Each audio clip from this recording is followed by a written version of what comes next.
Oke, baik. Kita mulai kuliah kita hari ini. Assalamualaikum warahmatullahi wabarakatuh. Waalaikumsalam warahmatullahi wabarakatuh. Alhamdulillah, pada kesempatan pagi hari ini kita bisa ketemu kembali untuk melanjutkan materi kuliah kita di manajemen biaya. Bagaimana yang kemarin kita sudah bahas bahwa pada waktu kemarin kita bahas terkait dengan activity based costing ya, BC ya kemarin ya. Activity based costing, di mana kita mencoba membebankan biaya itu berdasarkan aktivitas, yang mana aktivitasnya itu kita bagi kemarin dalam beberapa kelompok. Ya. Ada kelompok unit, ada kelompok batch, ada kelompok produk. Ya. Itu semua tujuannya adalah supaya apa yang nanti akan kita keluarkan itu benar-benar terkendali. Jadi yang namanya barang itu ketika kita buat, prinsipnya kan akan dijual. Selain benar-benar kita perhatikan apa saja sih sebenarnya yang diinginkan oleh customer terkait barang kita. Tentunya juga secara accounting harus selalu kita perhatikan harga pokok produksinya, HPP. Karena berangkat dari situlah nanti kita bisa menentukan laba dan harga jual. Nah, mengurangi biaya, kalau kita tidak menggunakan metode yang tepat, itu kan akan berimbas kepada kualitas. Ya kan? Kualitas barangnya. Namanya ongkos produksinya dikurangi itu kan biasanya ada sesuatu yang dikurangi juga pada barang itu. Nggak tahu apakah yang dikurangi adalah mutu dari bahan bakunya atau yang dikurangi adalah proses produksinya yang harusnya dilakukan dalam 3 atau 4 tahap itu pangkas jadi 2 tahap. Sehingga ujungnya customer akan berpikir bahwa mutu barang yang kita jual itu turun. Nah, pada saat ini, di lain sisi, pemerintah gencar untuk mensosialisasikan yaitu ISO. Tidak tahu ISO berapapun. Ya, kalau terkait dengan produk itu ISO 9002. Berarti kan ada standarisasi atas produk yang harus kita ikuti. Apalagi kalau produk itu nanti sudah tersertifikasi. Sehingga nanti terstandar secara nasional. Makanya ada logo SNI itu. Standar Nasional Indonesia. Nah, untuk nempelin logo SNI itu kan tidak sekedar hanya ke tukang sablon gitu kan. Tidak sekedar hanya dicetak, di print. Enggak. Karena logo itu butuh perjuangan untuk mendapatkannya. Salah satunya adalah harus memenuhi kualifikasi standar yang diatur oleh pemerintah. Dalam hal ini adalah Perindang. Nah, oleh karena itulah, maka kita tidak bisa bermain-main terkait dengan kualitas. Ya, hubungannya kualitas dengan biaya itu sangat erat sekali, seperti yang tadi saya sampaikan. Bahwa ada perbandingan secara lurus antara biaya dan kualitas. Kalau biayanya ditambah, biasanya kualitasnya juga lebih baik. Tapi kalau biayanya dikurangi, biasanya kualitasnya menurun. Nah, kan berbanding lurus kan. Itu kalau kita bicara biaya dan kualitas hanya dari sisi angka. Ya, hanya dari sisi nilai. Tanpa berpikir terkait dengan metode. Nah, oleh karena itulah, maka kenapa kita harus bicara hal-hal seperti ini di dalam manajemen biaya? Karena kita tidak ingin terjadi suatu perbandingan yang berbanding lurus tadi. Yaitu ketika kita mengurangi biaya, itu akan menyebabkan penurunan kualitas. Kalau bisa sih, ketika kita mengurangi biaya, itu kita minimal tetap ya kualitasnya tetap. Ya, syukur kalau bisa naik.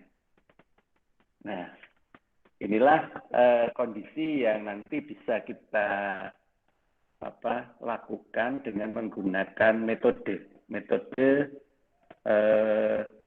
pembebanan biaya yang tepat.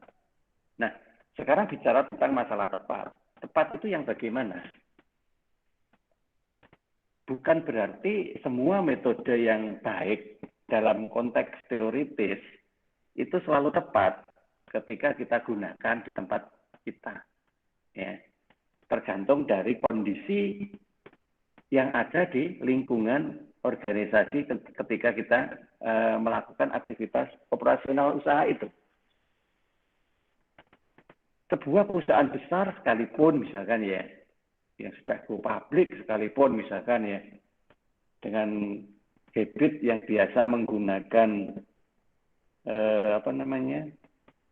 akuntansi biaya konvensional, ya, tradisional, kemudian diubah menggunakan pola-pola yang kontemporer, belum tentu itu langsung bisa menghasilkan sesuatu sebagaimana yang ada di teoritis nih. Belum tentu. Ya. Karena banyak sekali faktor-faktor yang mempengaruhi perubahan budaya organisasi. Saya sebut ketika kita mengubah sebuah mekanisme, itu berarti terjadi perubahan budaya organisasi. Nah, di beberapa skripsi itu sering sekali diteliti, nggak tahu tapi meneliti itu hasilnya benar-benar dipahami bahwa ketika terjadi atau tidak terjadi pengaruh itu ada dampak yang signifikan atau enggak di tempat yang diteliti itu. Kayaknya banyak peneliti itu ketika ditanya ke arah sana bingung gitu ya. Misalkan pengaruh tingkat pendidikan, kemudian ini lamanya waktu bekerja, ya, biasanya begitu kan. Kemudian pelatihan yang diikuti, kemudian sistem informasi yang digunakan terhadap ini misalkan pencatatan laporan keuangan yang berkualitas atau kualitas laporan keuangan. Seringkali terjadi penelitian dengan variabel seperti itu. Nah, peneliti itu rata-rata hanya fokus ke metodologi penelitian aja. Ya, jadi waktunya itu habis untuk nyari data, habis menganalisis data. Menurut perasaannya, ketika data itu sudah dianalisis dan disajikan, selesai. Nah, itu kan ibarat orang masak, sekali lagi. Skripsi itu ibarat masakan. Jadi orang masak itu kan endingnya bukan ketika masakan itu selesai. Rata-rata kan begitu. Nah, ini masak, sibuk menyiapkan bahan bakunya, ini.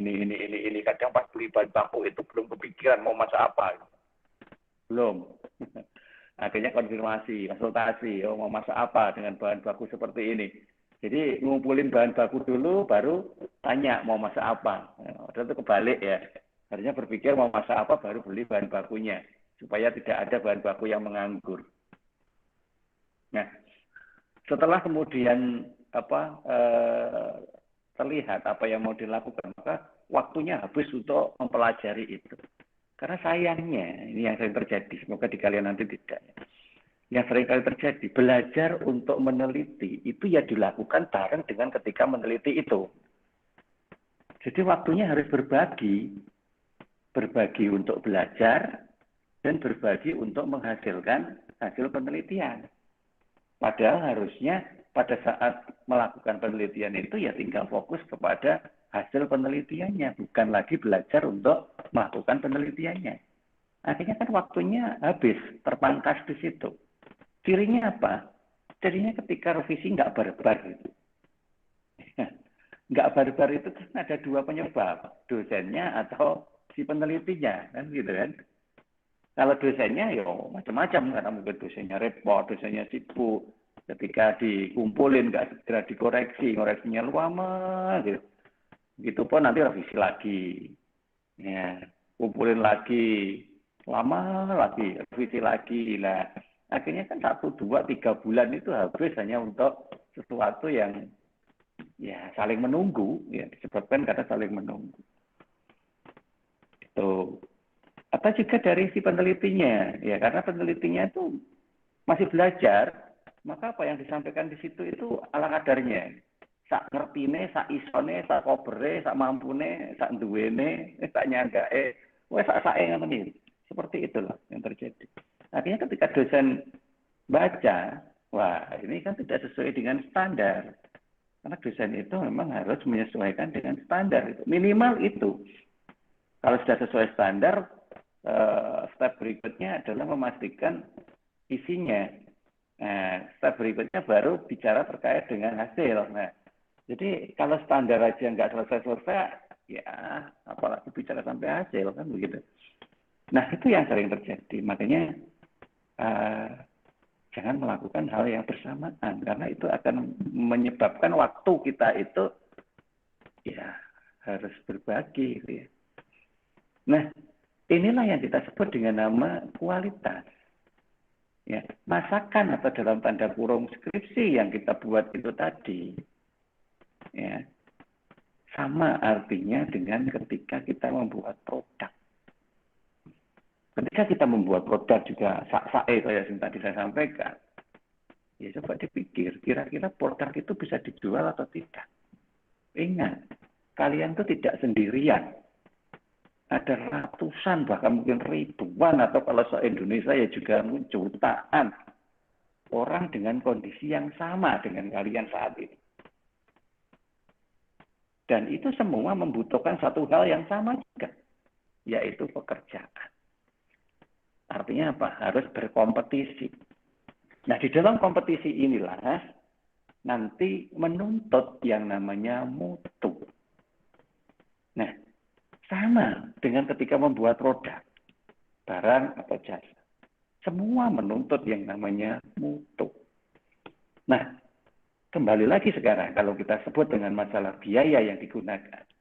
Prinsipnya adalah bagaimana kita mampu mereduksi biaya supaya harga pokoknya itu turun. Sehingga kalaupun kita menjual dengan harga yang tetap, itu keuntungan yang kita peroleh akan bertambah. Atau setidaknya ketika nanti kita akan menggait respon dari pasar yang positif dengan menurunkan harga jual barangnya, itu tidak sampai mengorbankan mutu dari produknya. Nah, ini prinsipnya. Jadi, semoga kita paham di awal kenapa kita harus memahami terkait dengan pola pembebanan biaya. Kemudian yang kedua, yang namanya pola itu hanya dasar. Kita bicara teori ini sekali lagi, ya sebenarnya hanya dasar gitu ya. Bukan berarti nanti ketika dipakai harus sama persis dengan apa yang kita pelajari. Tidak. Kalaupun misalkan nanti kalian mengadjustment, menyesuaikan, itu sah-sah saja. Karena akuntansi biaya itu tidak sama dengan akuntansi keuangan.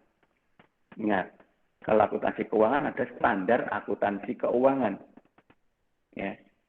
Jadi mulai awal sampai akhir ada aturan yang nggak boleh diubah semaunya sendiri. Tetapi kalau di akuntansi biaya kan tidak ada. Akuntansi manajemen tidak ada. Standar akuntansi biaya, standar akuntansi nggak ada. Yang ada hanyalah metode pencatatan biaya. Nah, namanya juga metode. Metode itu kan juga sesuatu yang didasari dari hasil analisis. Dan analisis itu berbasis data. Data di situ berisi terkait dengan waktu, terkait dengan transaksional, terkait dengan human yang nanti melatar belakangi prosesnya, dan terkait dengan kondisi-kondisi lain di sekitar unit usaha itu. Artinya, jika datanya nanti berubah, bisa jadi metode itu juga ikut menyesuaikan. Yang tidak boleh diubah hanya nama dan alur pokok utamanya. Seperti ketika kita bicara edisi kemarin, ABC dikelompokkan dalam beberapa macam jenis activity, ya itu nggak boleh diubah. Tapi activity-nya itu apa saja, ya monggo. Itu kan yang namanya beda-beda di setiap unit usaha. Ya, jadi prinsip pokoknya saja yang nggak boleh diubah. Oleh karena itu, yang harus kita pahami di sini hanya prinsip pokoknya. Masalah nanti bagaimana memformulasikannya ketika kita gunakan dalam situasi yang real, yaitu tergantung dari improvisasi kita untuk memahami beberapa faktor yang mempengaruhi tadi.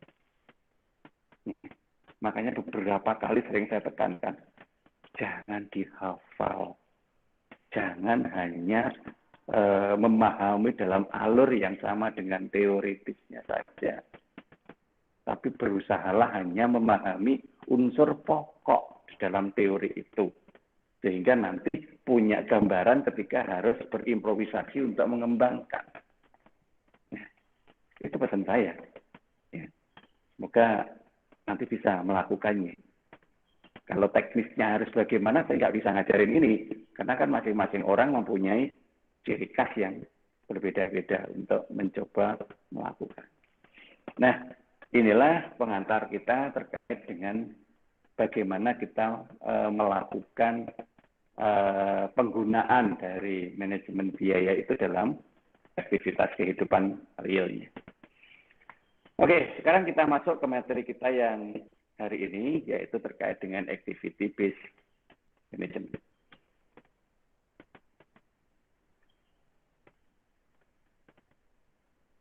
Materi sudah saya share di grup, jadi kalian bisa ikut menyimak dari materi yang ada. Jadi enaknya itu sajanya gini, jadi handphone kalian itu hanya mendengarkan suara saya, tapi di depan kalian itu ada laptop atau komputer yang membuka materi.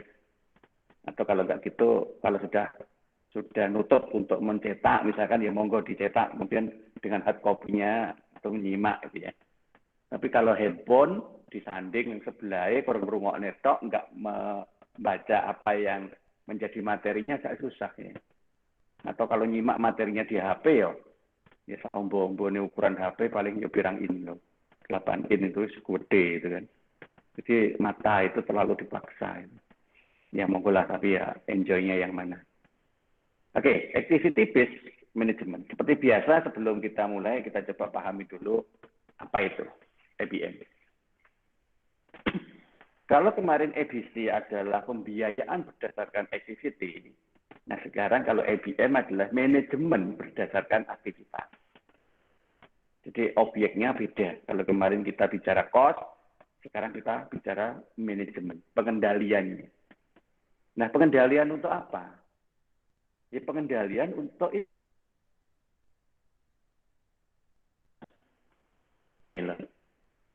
ini jangan hanya dipahami sebatas hanya kalimat ya.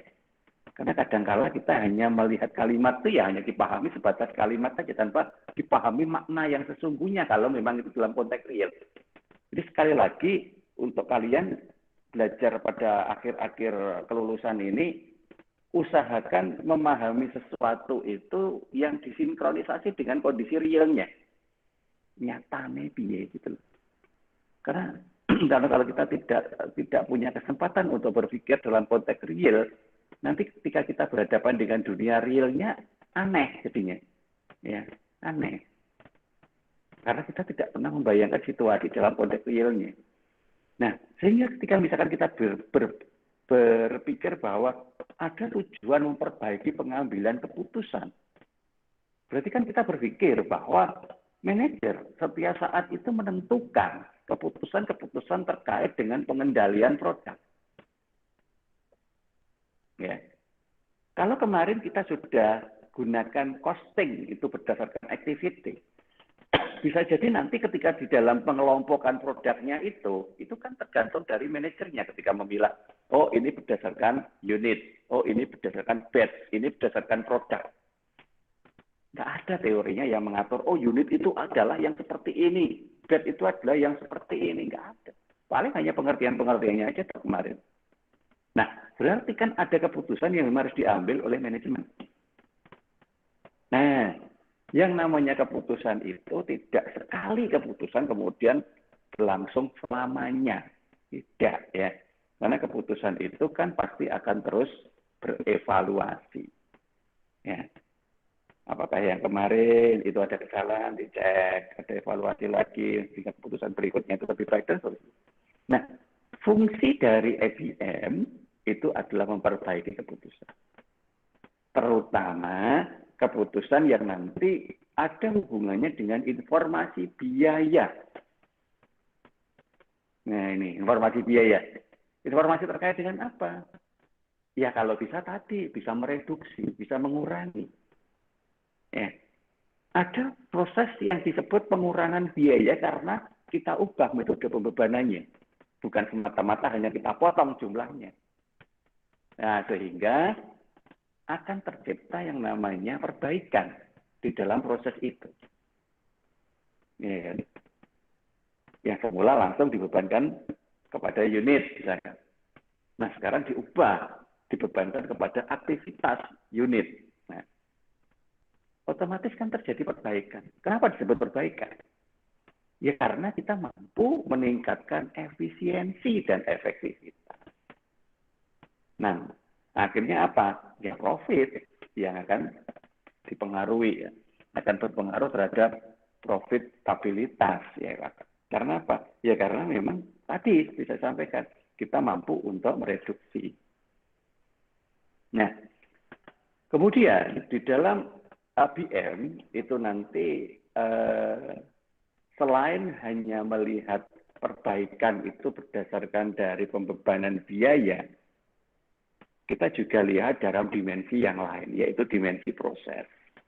Nah, oleh karena itu, yang terkait dengan pembebanan biaya itu masuk di dalam dimensi biaya. Yang mana isi dari dimensi biaya itu nanti berisikan informasi mengenai itu sumber dayanya, aktivitas dan objek biaya yang menjadi perhatian seperti produk, pelanggan, pemasok, distribusi, dan lain sebagainya yang terkait dengan jalur distribusinya. Nah, sehingga dari situ jelas tujuannya adalah memperbaiki akurasi pembebanan. Nah ini, jadi tolong dipahami kalimatnya. Akurasi itu apa? Ketepatan atas pembebanan, kan gitu akurasi itu. Jadi mungkin ketika kita mengalokasikan biaya listrik sebesar katakanlah 1 juta per bulan, itu akurasinya belum pas. Misal ya itu, contoh gitu ya. Ketika kita hanya berdasarkan aktivitas biaya tradisional. Karena biaya tradisional kan muncul tagihan listrik 1 juta, dibayar 1 juta, selesai. Loh, salahnya di mana, Pak? Salahnya bukan pada pembayaran biayanya. Salahnya adalah pada konteks munculnya biaya listrik 1 juta itu. Pertanyaannya harusnya adalah kenapa kok listrik bayar 1 juta? Terus kemudian kalau kita bagi di dalam masing-masing proses, ya, yang menggunakan listrik, katakanlah kita pecah jadi 2 aja. Yang satu kantor, yang satu pabrik. Ya, pabrik dan gudang jadi 1. Kemudian yang membutuhkan listrik di kantor itu berapa, yang membutuhkan listrik di gudang atau pabrik itu berapa.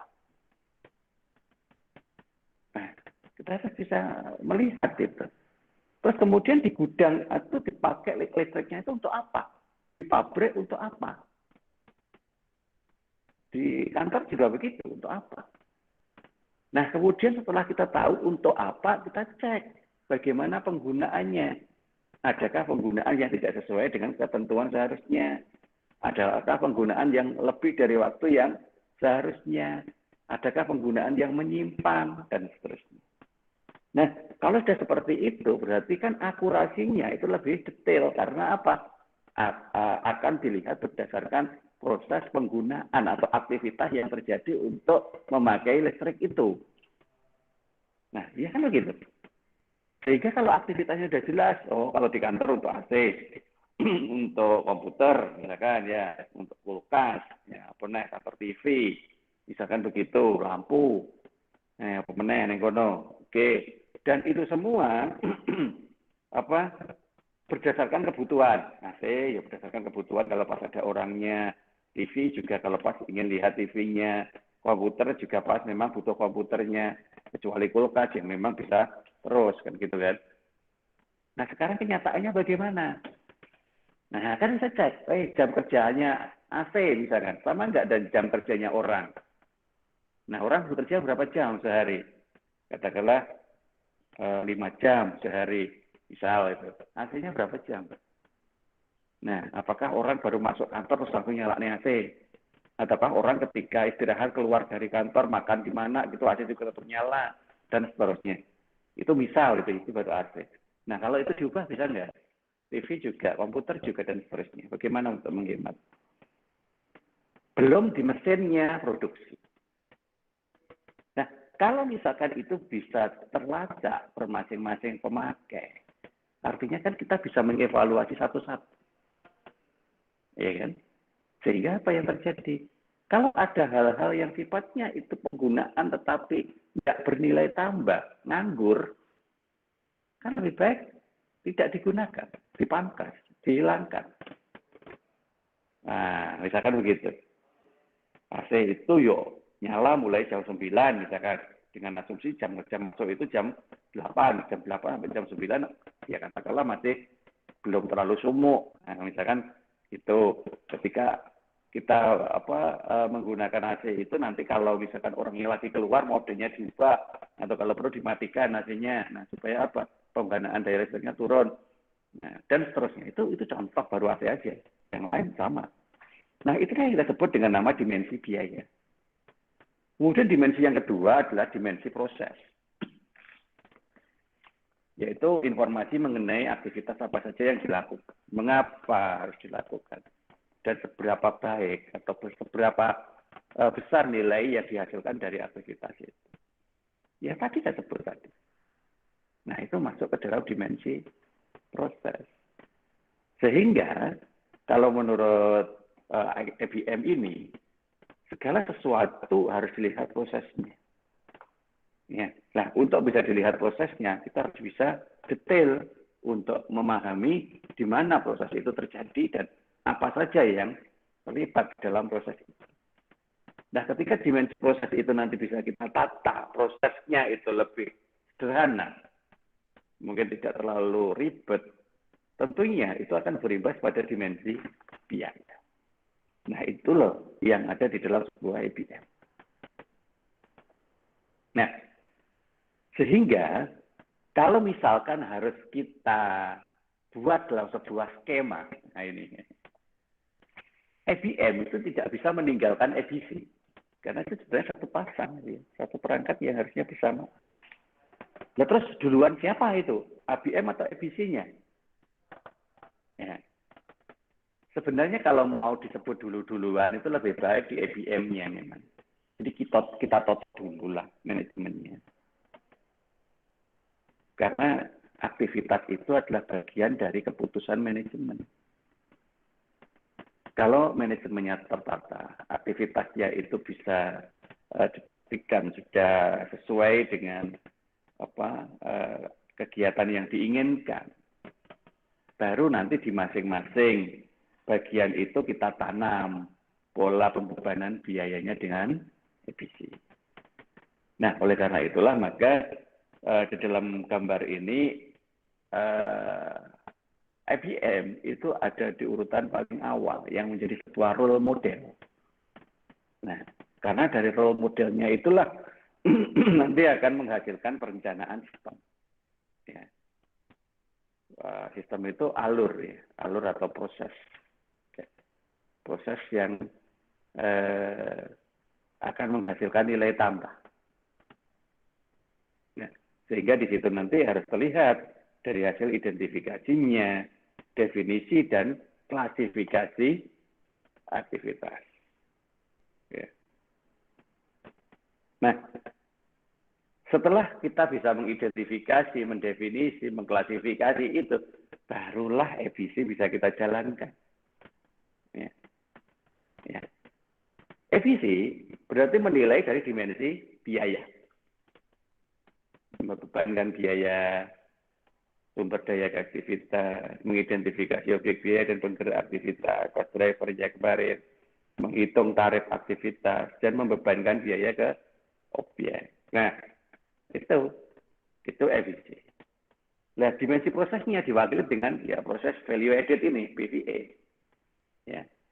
Proses value added itu dilakukan dengan membuat penilaian atas isi aktivitas. Nah, berarti kan nyambung kan? Di sini membebankan biaya ke sumber daya aktivitas. Ya, berarti di sini dari identifikasi tadi, dari identifikasi, definisi, klasifikasi, sudah jelas activity-nya kayak apa. Ya. Nah, kemudian ketika identifikasinya udah jelas, berarti pembebanannya kan juga jelas. Oh, ini untuk aktivitas ini untuk aktivitas ini aktivitas ini. Nah, masing-masing aktivitas ketika dibebani biaya ini dinilai. Proses aktivitasnya itu seperti apa sih? Kayak tadi loh, nyalaknya AC tadi loh. Aktivitas itu salah satu aktivitas itu. AC. Ya kan? Nyalaknya AC ini piye? Prosesnya. Nah, ini adalah bagian dari penilaian aktivitas. Ya. Nah, kemudian dibebani. Kok oke? Misalkan biayanya kok tinggi.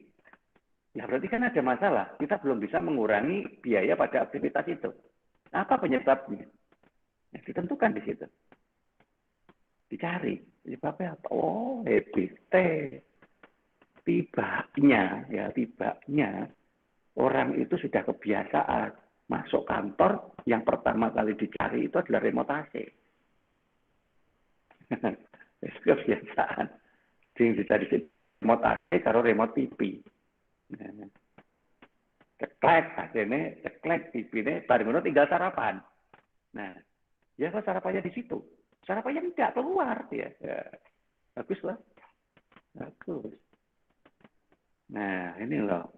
Oh, nah, gimana kita bisa mereduksi sebuah biaya listrik kalau kita tidak mampu mengidentifikasi hal itu tadi? Coba. Ya. Kalau tidak ada orang yang berpikir jauh, kayaknya tidak mungkin itu terjadi kalau kita tidak membuat identifikasi. Nah, ini yang kita sebut dengan menentukan akar penyebab masalah. Nah, kemudian supaya itu tidak terulang-ulang itu gini maksudnya. Wong siji diomongi, kok koncone benten melakukan, tetap diomongi meneh. Ya, diomongi kabeh, diomongi wes. Ya, ditokne sesasi. Hari bulan kedua lali. Nah, baleni meneh, ngomongi meneh. Nah, suwi-suwi kan dipegeli itu kan. Sing ngomong ae. Iki kerjamu butuh kene kene kur ngomong ae. Nah, gitu loh. Itu kan menjauhkan hubungan persaudaraan.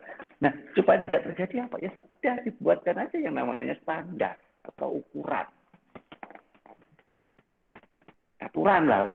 Nah, diatur. Nah, sehingga dari aturan itu nanti kita mencoba melihat hasilnya. Yang tidak mengikuti aturan ya ada punishment-nya, yang mengikuti ya ada reward-nya. Nah, itu salah satu hal yang kita sebut dengan nama memperbaiki keputusan. Yang harusnya berimbas pada mengurangi biaya. Iya kan? Nah, tapi ya tetap kita tidak tutup mata. Suatu ketika ya harus kita evaluasi terus. Ya oke lah. Mungkin bulan ini kondisinya beda. Ya kok iso, bengi sumuk misalkan begitu ya. Jadi kita baru masuk kantor ya gerah, misalkan begitu. Ya gerah nggak nyaman ketika kerja ya oke. Diubah sekarang jam AC dimulai dari jam masuk kantor ya. Ya, tapi tetap nanti ketika istirahat AC nggak usah dimatikan, modenya aja yang mungkin diubah, yang modenya mungkin low watt. Nah, dan seterusnya lah. Misalkan itu teknis ya, ini sampai ke teknis. Kalau itu semua nanti kita lakukan berdasarkan aturan, otomatis akan mengubah yang namanya budaya habit. Nah, ujungnya apa sih? Ya profit. Nah, sekarang kalau profit naik, apa imbasnya kepada si pihak-pihak yang melakukan ini? Ya harus ada. Orang kok profitnya naik, terus itu nggak ada imbasnya sama sekali. Ya, apalah, mungkin ada kenaikan gaji, atau tunjangan, atau apa kayak yang nanti bisa menyebabkan kita juga mendapatkan imbas dari efisiensi biaya itu. Cuman sifatnya bukan pengalian alokasi. Rata-rata kan hanya pengalian loh. Dikurangi biaya ini dipakai untuk nambahi biaya ini. Jangan. Itu nggak menyelesaikan masalah. Ya.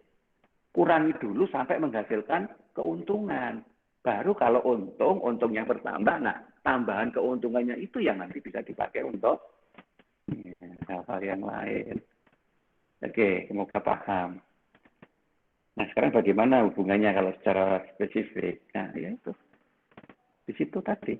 Jadi ketika kita bicara ada cost dimension dan process dimension, maka hubungannya ada di sini. Kita lihat aja. Sama-sama bergerak berdasarkan activity. Nah, sehingga nanti kita mulai dari reformalize-nya. Pertanyaannya adalah why?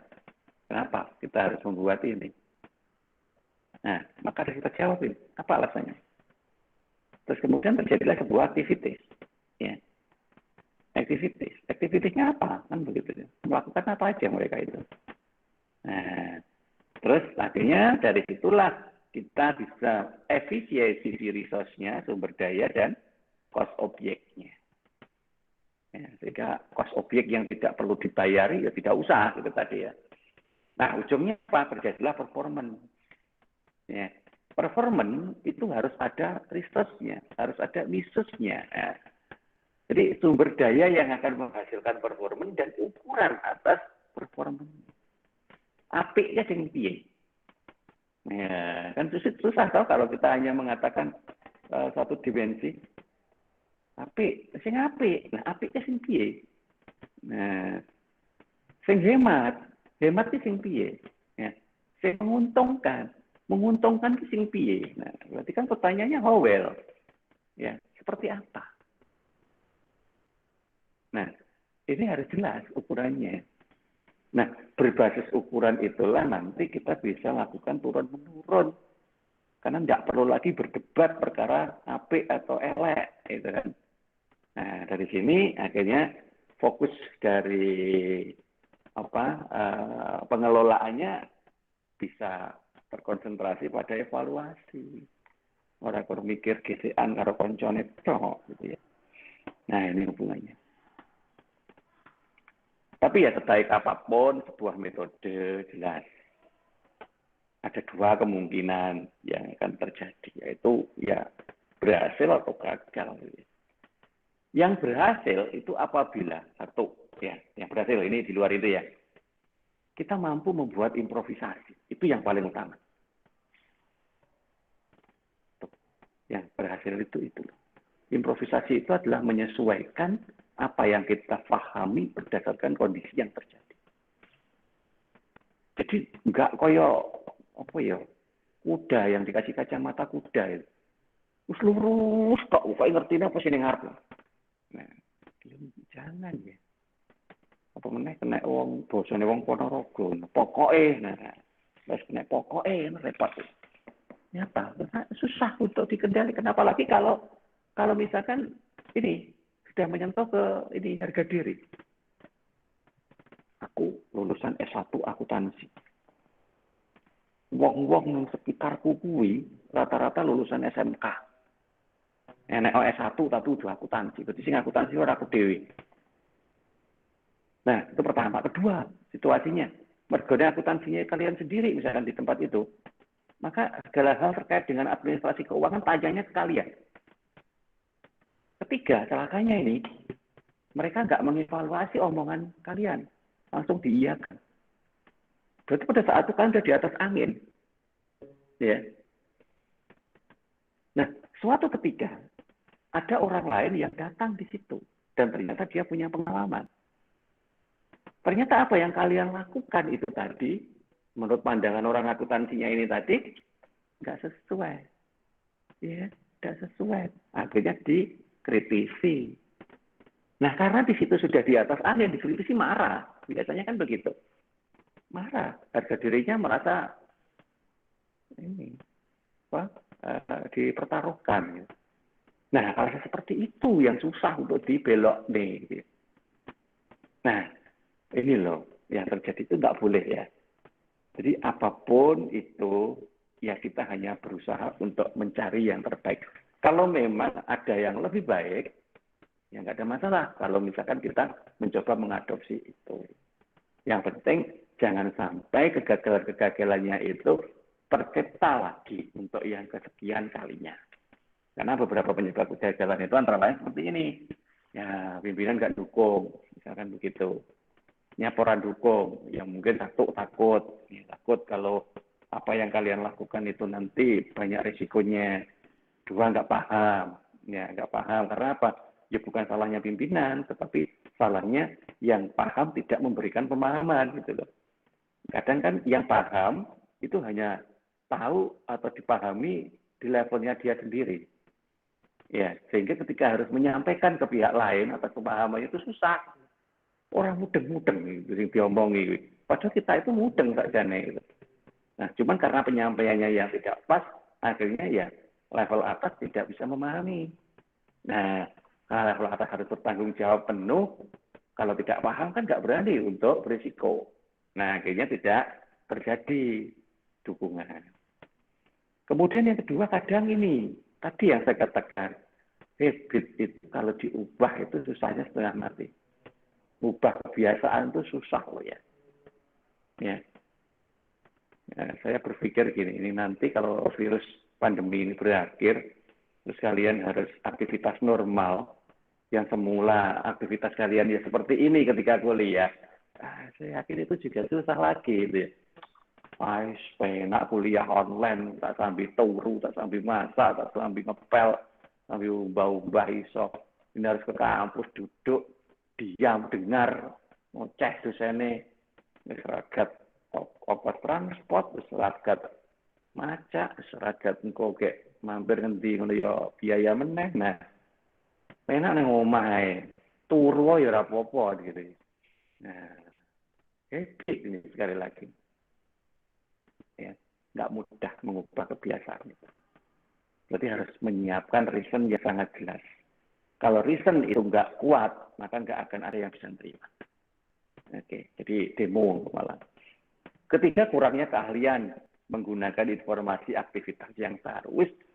Wis atas mendukung ya. Orang-orangnya juga sudah mau berubah, tapi kemampuannya terbatas. Saya ngerti. Raiso gitu ya. Jadi Raiso ya percuma kan gitu. Terus apa sih harus melakukan? Oh gitu nggak bisa dilakukan oleh satu orang kok, harus di masing-masing itu jalan sendiri-sendiri. Nah, Raiso terus piye? Ya itu mau gue dipikir, ya belajar untuk iso apa diganti orang baru. Nah, wes sing ekstrim ya pengalih diganti sing anyar. Nah, ya sudah, itu pilihan semuanya ya. Dan yang keempat, kegagalan dalam mengintegrasi. Nah, ini kegagalan yang terakhir sebenarnya. Semuanya sudah jalan, ternyata ketika mengintegrasi antara IBM dan FISI, gagal. Ini podo karo wong pacaran pirang-pirang tahun tapi tidak jadi nikah. Rasanya kayak ngono gue. Nah, ini loh beberapa hal yang terjadi.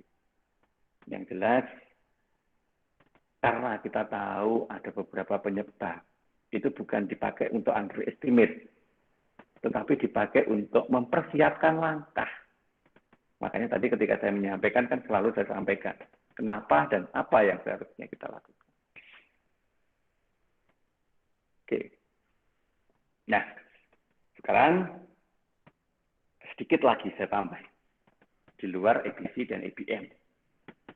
Yaitu akuntansi pertanggungjawaban. Kadang kita sering berdebat. Ya, bagi yang pernah ini ya. Memperdebatkan masalah apa itu akuntansi pertanggungjawaban. Ya. Kadang juga berpikir, terus akuntansi pertanggungjawaban bentuknya piye? Ngertiku kan akuntansi keuangan, akuntansi biaya, akuntansi manajemen jelas bentuknya. Jadi akuntansi pertanggungjawaban sing piye? Nah, sebelum kita bicara sing piye, kita bicara dulu apa artinya. Yaitu sebuah alat sama, ini perlu juga. Tapi alat fundamental untuk pengendalian manajemen. yang ditentukan dari 4 elemen ini. Ingat ya, kalau ada istilah kata akuntansi, tidak selamanya bicara angka. Itu tolong benar-benar diingat.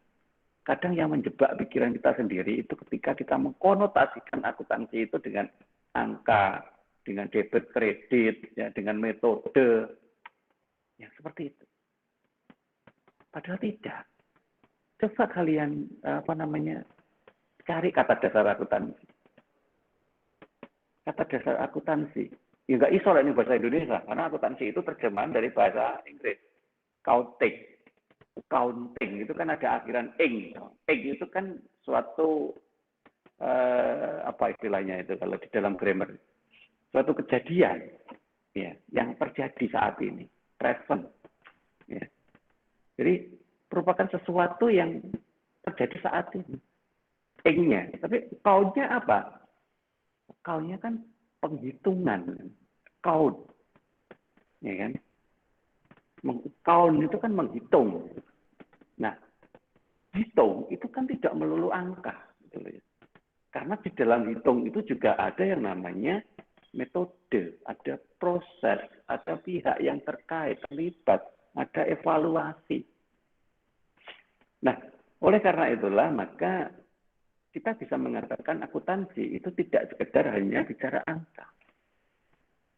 Apalagi kalau embel-embelnya adalah pertanggungjawaban, responsibility. Apa yang kita pertanggungjawabkan? Bukan masalah kita selesai membuat laporan keuangan itu berarti kita selesai bertanggung jawab. Tidak. Ya. Tetapi tanggung jawab itu ada rangkaian proses. Jadi tidak bisa hanya diambil hasil akhirnya toh. Ya, rangkaian proses. Dimulai dari apa? Ya ini 4 elemen. 1 dari proses pemberian tanggung jawab. Siapa yang mengamanai? Karena beda orang yang mengamanai, beda jabatan yang mengamanai, beda pola tanggung jawabnya. Yang kedua adalah ukuran kinerjanya. Artinya kan ketika dia mengamanai tanggung jawab adalah sesuatu yang berkaitan dengan proses pekerjaan. Nah, proses pekerjaan itu harus ada ukuran keberhasilan atau capaiannya yang disebut dengan nama ukuran kinerja. Disebut berhasil itu pada posisi sampai apa? Kalian di counting, posisi berhasil itu sampai apa? Ya sampai laporan keuangan dibuat ya. Kalau memang hanya di counting di level staff. Tapi kalau nanti sudah di level supervisor misalkan, ya lain lagi. Nah, ukuran kinerjanya beda. Nah, kemudian ada evaluasinya. Evaluasi atas kinerja itu. Ya, bagi organisasi-organisasi modern saat ini sudah sering membuat ukuran itu dalam sebuah bentuk sistem. Ya. Jadi ada parameter. Nah, kemudian indikator itu harus diisi informasi laporannya. Nah, kemudian pihak terkait, pimpinan misalkan akan mengevaluasi. Apakah mencukupi indikatornya itu atau tidak. Evaluasinya bisa secara real, bisa secara nilai. Ya, nilai pakai angka. Nah, sehingga ada batas minimal dari sebuah kinerja yang harus dipenuhi. Ya, katakanlah ada 4 indikator misal ya itu ya. Masing-masing indikator nilai poinnya ada grade. Misalkan 0 sampai 5 itu sangat kurang. 5 sampai 7 itu cukup. 7 sampai 9 baik, 9, 10 sangat baik, misalkan begitu. Nah, kemudian nanti diukur dari situ. Nah, nilainya ada berapa? Kategori 4 tadi. Sehingga ada reward and punishment. Kalau memang nilainya sangat baik, ada penghargaan apa. Tapi kalau nilainya sangat kurang, ada punishment berupa apa. Nah, inilah yang disebut dengan nama akuntansi pertanggungjawaban. Ya. Jadi tidak bisa lagi berbicara bahwa di dalam akuntansi itu harus ada angka ya. Tidak, akuntansi tidak begitu. Nah, kenapa harus melakukan itu? Ya ini tujuannya. Yaitu mempengaruhi perilaku. Mempengaruhi perilaku itu kan susah kan ya. Namanya orang kan, nggak sama itu cara berperilaku. Sehingga mempengaruhi perilaku nggak bisa hanya berbasis omongan. Ya. Sering kata mengatakan learning by doing, learning by example. Ya bagus itu. Cuman kan belum tentu doing dan example yang kita tunjukkan itu dilihat oleh orang. Nah, sehingga mempengaruhi perilakunya itu harus benar-benar masuk ke dalam ya cara berpikir si orang yang akan dipengaruhi. Ya, ya, dan itu tidak bisa instan ya, harus berproses. Makanya di dalam prosesnya itu ada step-step yang harus dibentuk. Nah, oleh karena itulah nanti di dalam akuntansi pertanggungjawaban akan terbagi menjadi 3 jenis sistem. Ya, yang pertama secara keuangan, ya pasti itu tadi ya. Apa fungsinya? Oh, fungsinya adalah sebagai seorang staff accounting. Ya oke. Jadi harus membuat mulai dari bukti transaksi sampai dengan laporannya tersusun. Nah, itu. Kemudian berdasarkan aktivitas. Ya, itu tadi. Jadi kegiatan-kegiatan apa yang terjadi selama proses itu. Dan kalau sudah di level pimpinan, ya berdasarkan strategi. Ya, karena memang tujuannya dari situ. Nah, sehingga dari sinilah kita bisa membentuk suatu sistem yang terintegrasi. Ya, terutama antara EBM, EBC, dan akuntansi pertanggungjawaban. Nah, ini kalau kita contohkan ya secara penjelasan ya, secara fungsional itu seperti itu. Memberikan tanggung jawab pada berbagai unit perusahaan dan mengatakan berbagai ukuran kinerja dalam bentuk keuangan. Ya. Dan seterusnya nanti bisa dibaca sendirilah kalau yang itu ya. Aktivitas juga begitu. Ya. Nah, sehingga nanti kalau kita bandingkan ya, pertanggungjawaban berdasarkan keuangan dan aktivitas itu seperti ini. Kalau kita bicara tentang pemberian tanggung jawab, itu dimulai dari level pertama, yaitu pemberian tanggung jawab. Kalau berdasarkan keuangan, itu nanti ada di unit perusahaannya. Kemudian melihat efisiensi operasional lokal, akuntabilitas individu, dan hasil. Ya. Tetapi sekali lagi, karena itu levelnya ada di staf teknis, ya hanya di lingkup dalam organisasi itu sendiri, tidak melibatkan pihak di luar bagian itu. Tapi kalau berdasarkan aktivitas itu lebih luas, ya, karena kita bicara tentang proses. Yang namanya proses itu kan bisa saja melibatkan berbagai pihak. Nah, sehingga kita harus mampu memastikan terjadinya efisiensi di seluruh sistem itu. Nah, di sini. Efisiensi itu yang bagaimana? Nah, ini harus kita pahami dulu. Jangan sampai tujuan tapi tidak ngerti maksudnya. Gitu. Nah, di sini. Nah, ketika efisiensi itu bisa tercipta, apakah terciptanya efisiensi itu terjadi karena paksaan atau memang secara natural? Kalau paksaan itu ganti pimpinan besok ya bubar meneng gitu ya. Tapi kalau secara natural berarti memang kan sudah terpola gitu ya. Mungkin ada aturan, ada ketentuan, ada evaluasi. Nah, sehingga di situ terjadilah yang namanya akuntabilitas tim. Ya. Jadi bisa dipertanggungjawabkan pola kerjanya itu. Nah, oleh karena itu kita baru bisa memastikan itu berhasil atau tidak, baik atau buruk dari sisi hasil. Ya. Yang jelas targetnya adalah peningkatan pendapatan, penurunan biaya, dan peningkatan penggunaan aset berkelanjutan. Nah itu, misal itu ya, itu contoh aja. Ya, kalau semuanya ya banyak itu ya, itu poin-poin utamanya aja. Nah, inilah yang kemudian bisa kita sampaikan sebagai sebuah perbandingan dari sisi pertanggungjawaban. Kemudian di sisi yang kedua, yaitu terkait dengan penetapan ukuran kinerja. Ya. Tetap ada dua kan, ukuran kinerja dari sisi keuangan dan ukuran kinerja dari sisi activity. Ya. Dari sisi keuangan apa? Ya dimulai dari anggaran.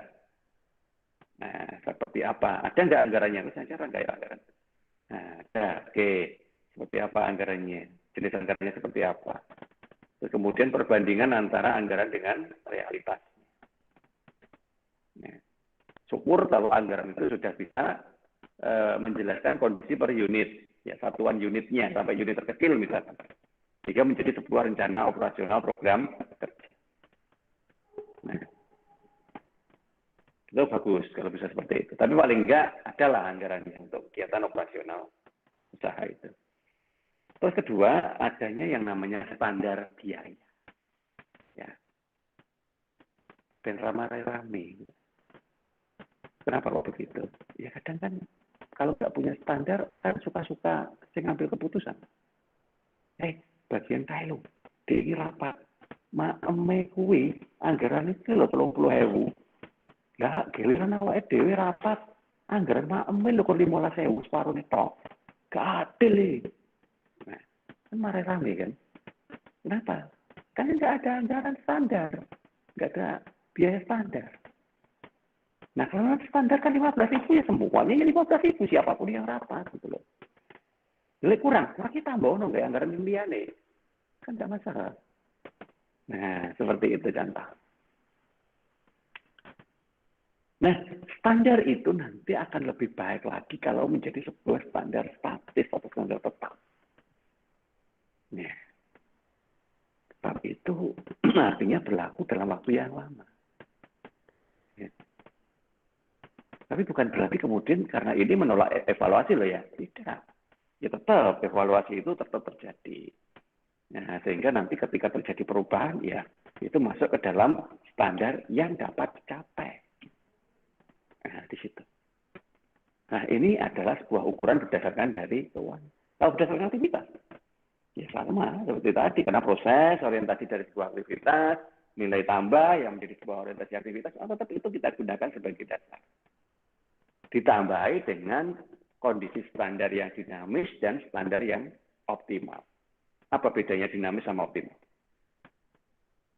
Dinamis itu ketika standar itu fleksibel. Fleksibel itu orang molak-malik tak KPD enggak loh ya. Fleksibel itu memang bisa disesuaikan berdasarkan kondisi yang terjadi. Sedangkan optimal itu adalah kondisi yang sesuai dengan kemampuan pihak yang menggunakan. Jadi disesuaikan berdasarkan dari kemampuan pihak yang menggunakan. Ya, jadi seperti itu. Apa contohnya? Ya kalau di sebuah organisasi ketika saya cerita mungkin kalian belum bisa bayangin ya. Karena kalian belum banyak berkontribusi di organisasi. Secara individu aja gini, misalnya gitu. Masing-masing dari kalian, saya ya sebelumnya ya. Mohon maaf sebelumnya. Itu kan terlahir dari orang yang tidak sama status ekonomi. Nih, semua yang hadir di sini tadi, saya yakin lahir dari kondisi status ekonomi yang tidak sama. Nah, tetapi kita mempunyai visi dan misi yang sama ketika kuliah di S1 akuntansi. Minimal dari sisi pembayarannya sama. Kita belum bisa bedain mana yang dari yang belum mampu atau tidak mampu atau yang mampu. Nah, itu yang kita sebut dengan nama standar proses. Ya. Karena kita berproses menjadi seorang mahasiswa yang nanti akan strata 1, ya, sarjana, maka ya sama semuanya. Biayanya, proses akademiknya, dan lain sebagainya. Kemudian yang kedua, semua dosen di sini pasti akan memberikan materi sesuai dengan standar minimal yang diberikan oleh prodi. Baik itu jumlah pertemuannya, penilaiannya, atau materi yang disampaikan. Nah, tujuannya apa? Tujuannya supaya tercapai standar itu dan akhirnya menghasilkan nilai tambah. Makanya seringkali saya nyindir kalian, kuliah online kemudian HP disanding, turu. Nah, tambah apa? Tambah lemu ya mesti. Nah, seperti itu kan. Tapi tambah bukan itu. Kalian salah nambah bagian dari tubuh kalian.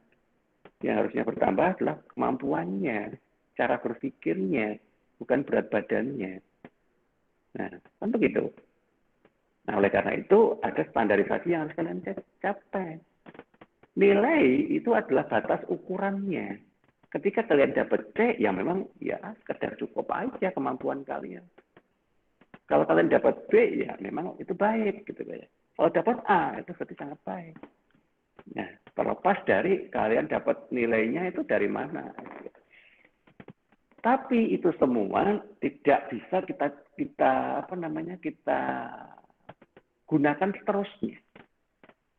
Karena itu harus kita sesuaikan nanti dengan kehidupan baru yang akan kita masuki selepas lulus S1. Maka kita harus berpikir secara fleksibel bahwa apa yang kita lakukan saat ini itu sebenarnya hanya salah satu bahan. Karena nanti ada bahan-bahan lain yang akan kita tangkap dan baru akan kita ketemukan saat kita sudah masuk dalam sebuah organisasi. Nah, sehingga itu kita sebut dengan nama yang dinamis. Makanya seringkali kan saya pesan belajar teori itu hanya pahami dasarnya aja. Ojo diapal, ojo difahami bahwa itu adalah satu-satunya yang lek rangono salah, bukan. Lek belajar agama bener, lek rangono salah. Tapi lek belajar teori enggak. Ya.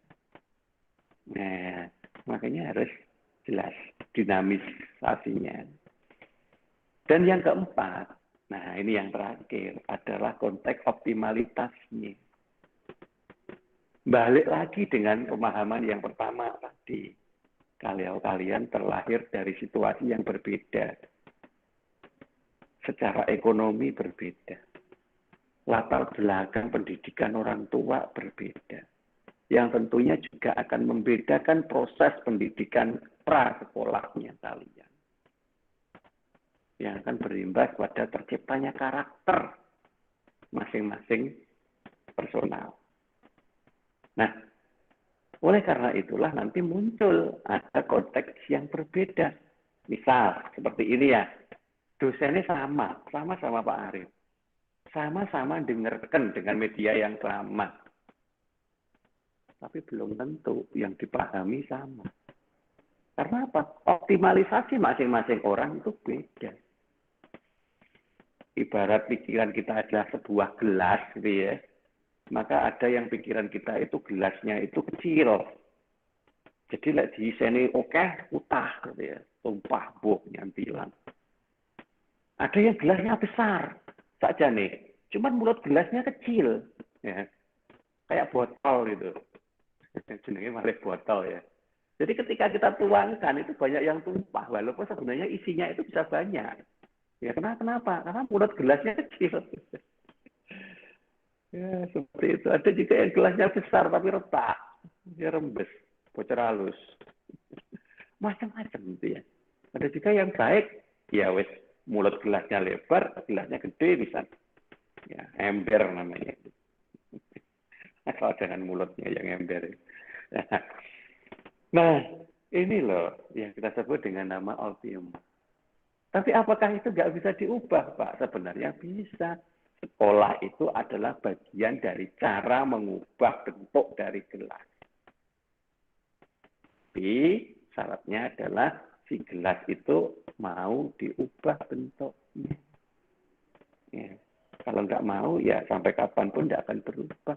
Gelas cilik ya diisi oke tumpah. Demikian juga nanti kalau dapat rezeki, masih rezekinya oke tapi mbuh rezeki nyantol. Itu kabeh. Nah, inilah suatu kondisi yang akan kita gunakan sebagai penetapan ukuran kinerja. Dan yang ketiga adalah evaluasi.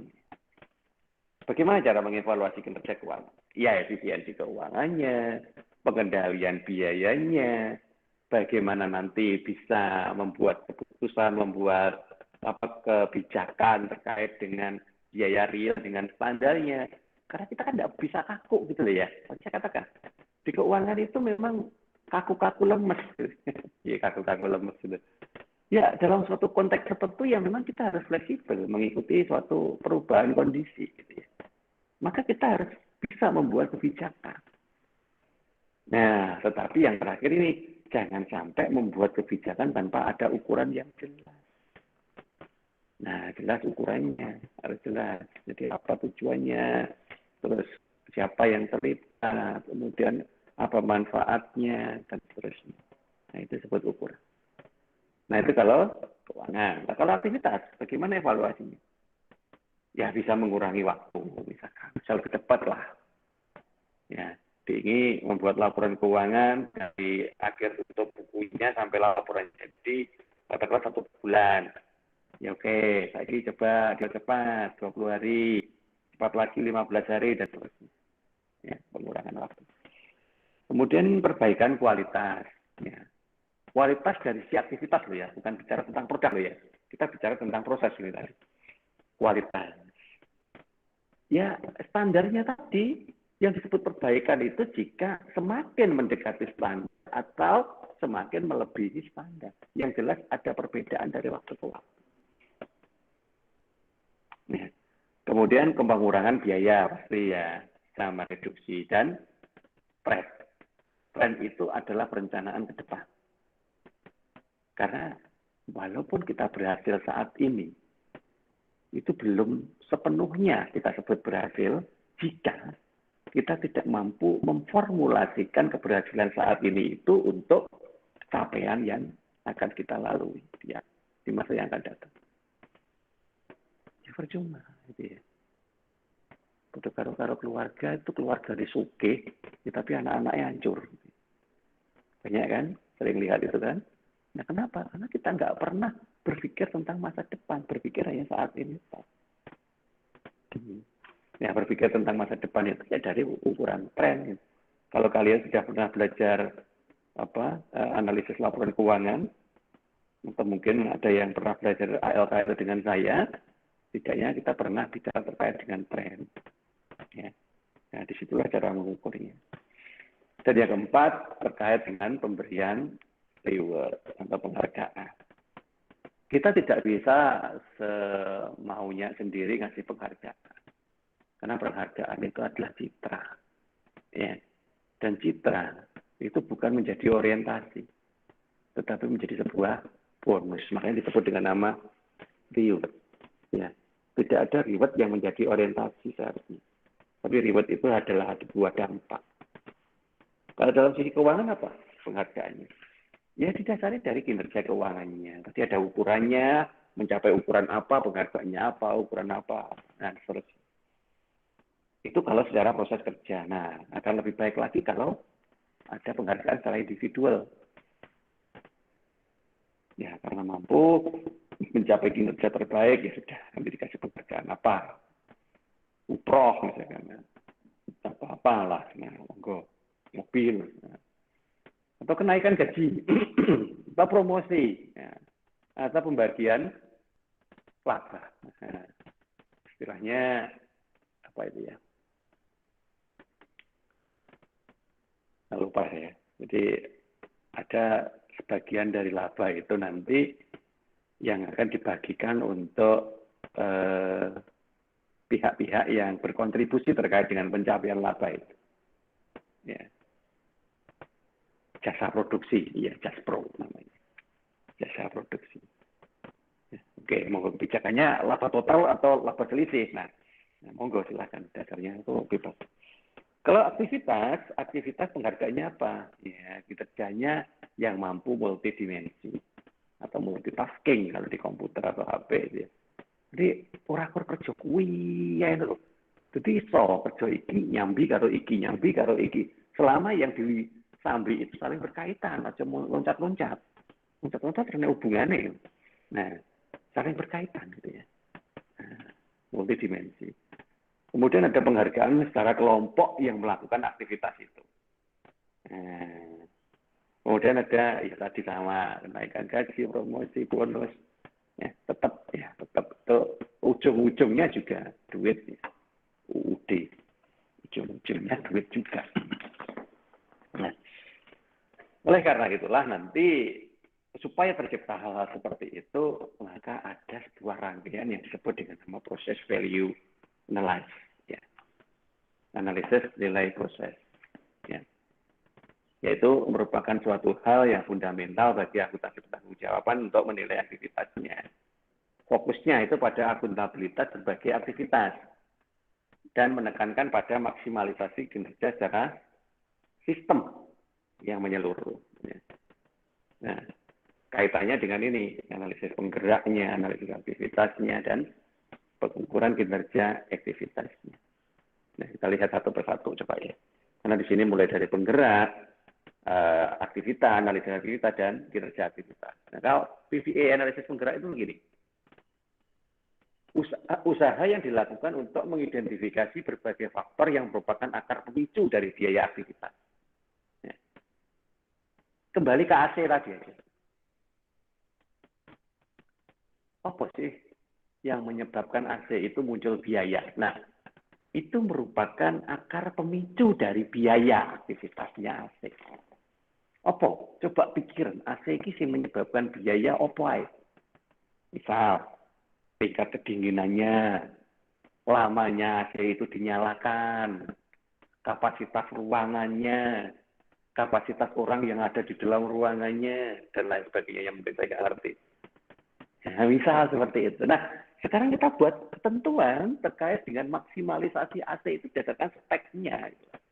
AC itu berapa PK? Misalkan, AC-nya itu 1 PK. 1 PK itu idealnya ada di ruangan berapa kali berapa meter.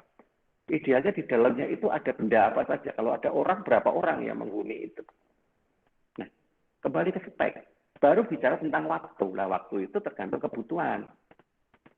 Nih, kebutuhannya seperti apa. Nah, itu yang disebut dengan nama akar pemicu dari biaya aktivitas. Supaya apa? Tujuannya yaitu memperbaiki. Ya. Atau kalau dicontohkan secara teori seperti itu. Mengungkapkan akar pemicu biaya perpindahan bahan baku. Ya. Apa sih sebenarnya yang menyebabkan adanya biaya perpindahan bahan baku itu? Ya, misalkan tata letak pabriknya. Ya. Ya, supaya nanti bahan bakunya itu tidak muncul banyak biaya, ya layout dari penempatan bahan baku di pabrik ya ditoto. Ya, misalkan persediaannya itu pakai ini FIFO, ya, first in first out. Perkara meletakkan barang persediaan itu aja sangat terpengaruh kalau kita menggunakan first in first out. First in first out, jadi yang datang pertama itu akan dipakai pertama kali nanti. Lek ngono kan kudu cedek karo pintu. Nah, ngono ae gampangane ngomong ya. Supaya apa? Supaya yang datang pertama nanti segera diambil pertama kali juga. Coba kalau hanya gara-gara desain ruangan yang naruh pintunya itu salah. Ya, masalah lagi itu loh. Ya, itu yang itu dengan nama multidimensi dalam berpikir. Nah, seperti itu. Kalau analisis aktivitas bagaimana? Proses untuk mengidentifikasi, menjelaskan, dan mengevaluasi berbagai aktivitas yang dilakukan. Ya harus jelas aktivitas apa yang dilakukan, berapa banyak yang melakukan aktivitas itu, waktunya kapan, sumber daya yang dibutuhkan untuk melakukan itu apa, dan penilaiannya, evaluasi kinerja dari aktivitas itu sampai seberapa banyak nilai tambahnya bagi perusahaan. Kalau memang aktivitasnya itu nggak terlalu bernilai tambah, ya dihilangkan aja. Karena di PVA itu tidak bermanfaat. Nah, seperti itu. Nah, sehingga aktivitas diklasifikasikan menjadi 2. Yang bernilai tambah dan tidak bernilai tambah. Ya. Apakah beda? Ya beda. Yang jelas yang akan kita biayai ya kalau bisa hanya yang bernilai tambah saja.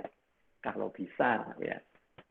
Kalau nggak bisa setidaknya karena kita sudah bisa memilah di 2 posisi, maka terjadi perbedaan alokasinya. Fokus pada nilai tambah dulu. Baik secara waktu untuk prosesnya maupun jumlah yang akan dialokasikan. Yang tidak boleh tambah, kok carry wae atau di DAE kalau nggak bisa menghilangkan. Nah, pengertiannya seperti itu ya, nanti kalau dibaca sendiri ya. Oke, yang bernilai tambah, yang tidak bernilai tambah. Ora kanggo pokoknya yang tidak bernilai. Ya. Ya walaupun kadang-kadang itu kita pikir itu manfaat. Contohnya itu. Apa jenenge? Refurbish. Ya, tahu ya, refurbish. Refurbish itu kan barang-barang yang cacat kemudian diklaim garansi atau ditarik kembali ke didandani meneh, terus didol. Tapi jualnya barang refurbished itu pasti lebih murah daripada barang standar. Nah, seolah-olah kan bisa dijual, Pak, dapat pendapatan. Ya, tapi pikiran, tinggal merefurbish itu kan ya ada biaya. Gitu loh. Secara cost. Kemudian secara activity. Angkan-angkan orang yang mengerjakan refurbish itu bisa dipakai untuk membangun atau membuat produk standar tetap dialihkan untuk membuat barang refurbish. Iya kan? Berarti kan nanti aktivitinya juga pecah. Nah ini loh, makanya sebenarnya pengerjaan ulang sebuah produk cacat itu nggak bernilai tambah. Bagi perusahaan besar, produk cacat itu nggak akan direfurbish, hancurkan. Hancurkan, udah, selesai. Penting buat baru.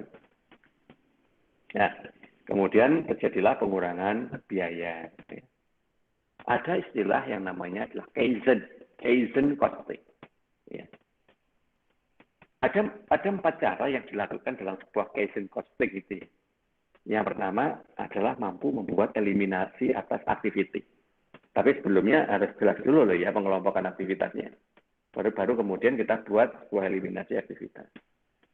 Eliminasi itu gini, eliminasi itu bukan kok langsung dibuang, bukan ya.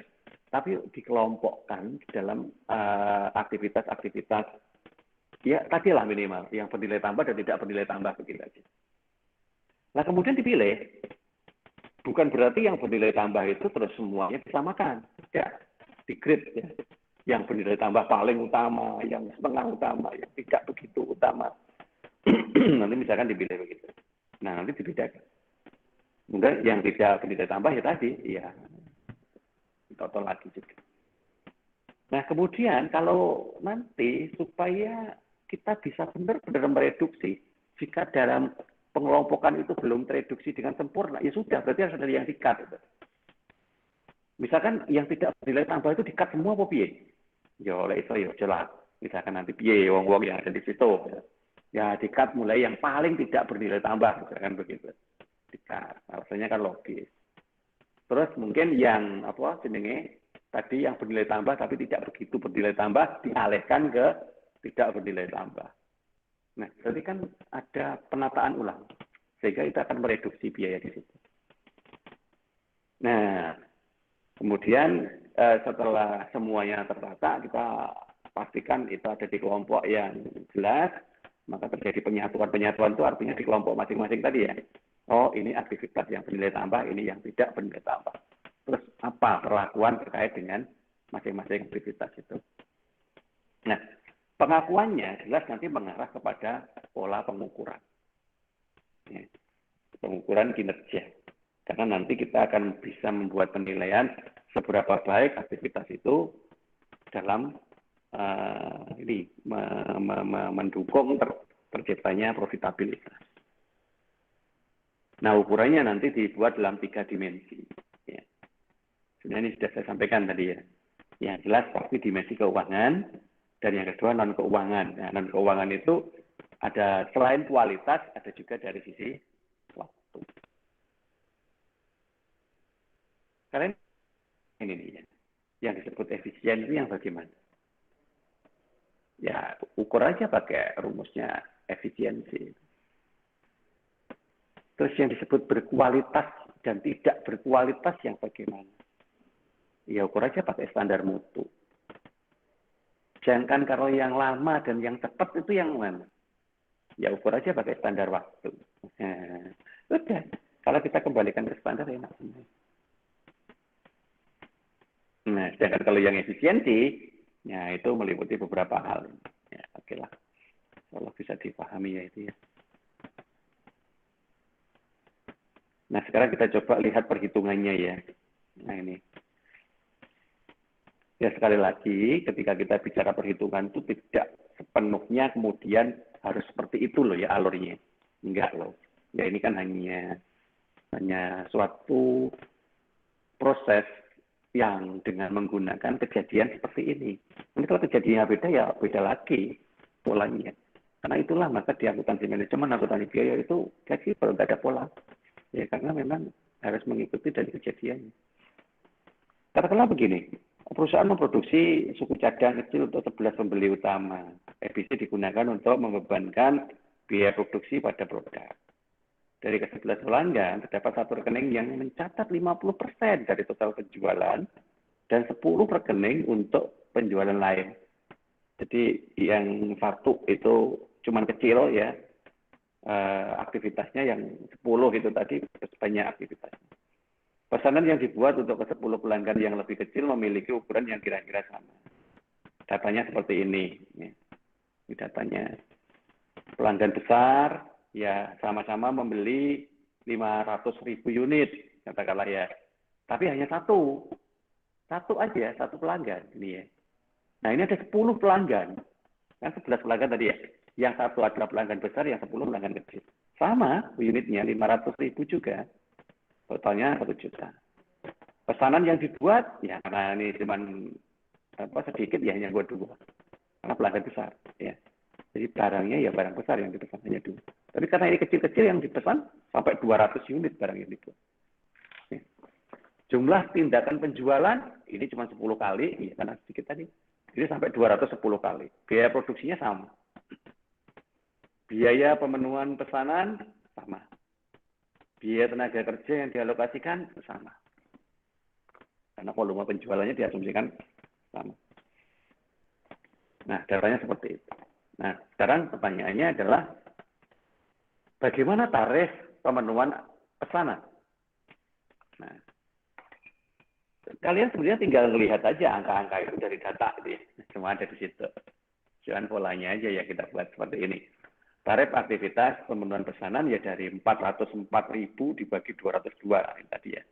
Ini 404 dibagi 202. Nah, atau sebesar 2.000 per pesanan. Sekarang kita coba bandingkan.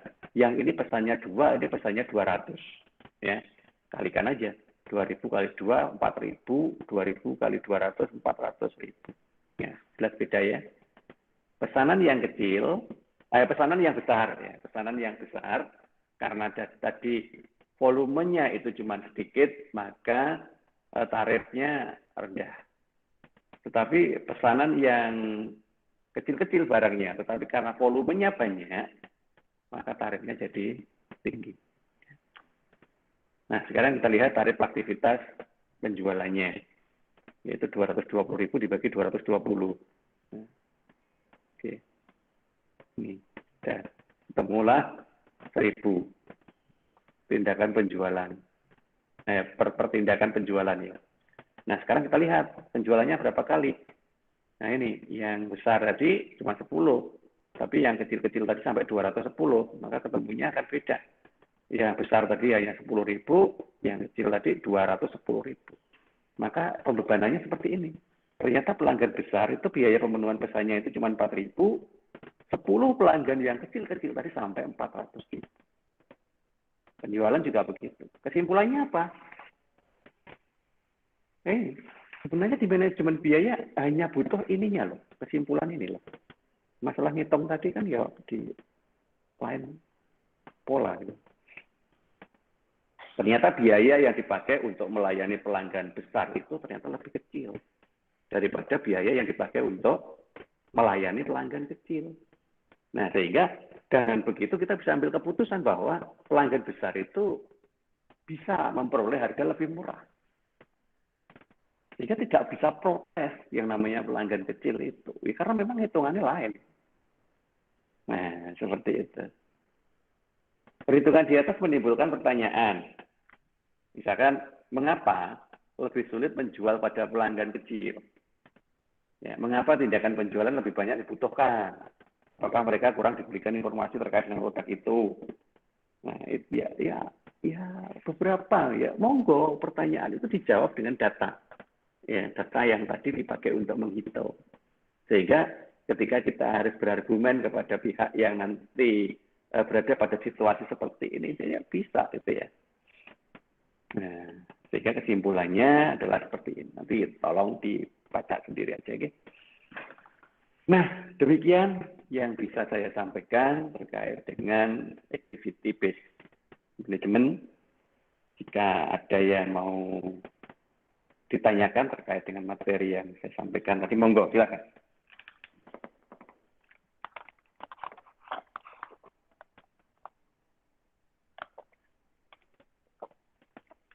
Jangan lupa absen ya di Siptik bagi yang mungkin datangnya agak terlambat tadi.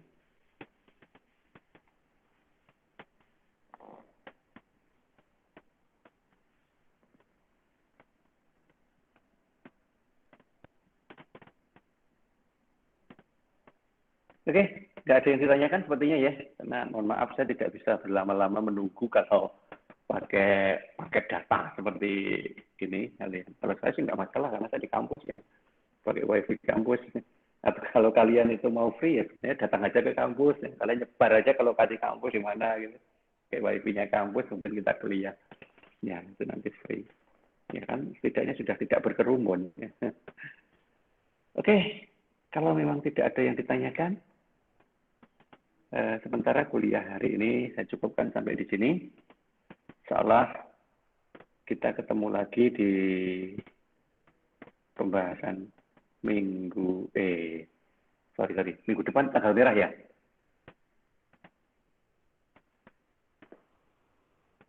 Iya. Oke, monggo saya nunggu aja kalau begitu. Saya manut kalian untuk yang hal-hal seperti ini. Saya nunggu konfirmasi kalian di grup. Apakah hari Selasa tanggal merah itu kita tetap online atau tidak? Karena online itu kan biasanya tidak mengenal waktu, tidak mengenal tempat, tidak mengenal situasi. Ya. Monggo aja, saya nunggu di konfirmasi dari salah satu dari kalian. Hari Selasa minggu depan memang tanggal merah. Monggo kalau memang ada yang berkeinginan tidak masuk atau yang berkeinginan masuk, voting aja mana yang terbanyak ya, votingnya nggak usah melibatin saya, nggak apa-apa, saya percaya pada kalian.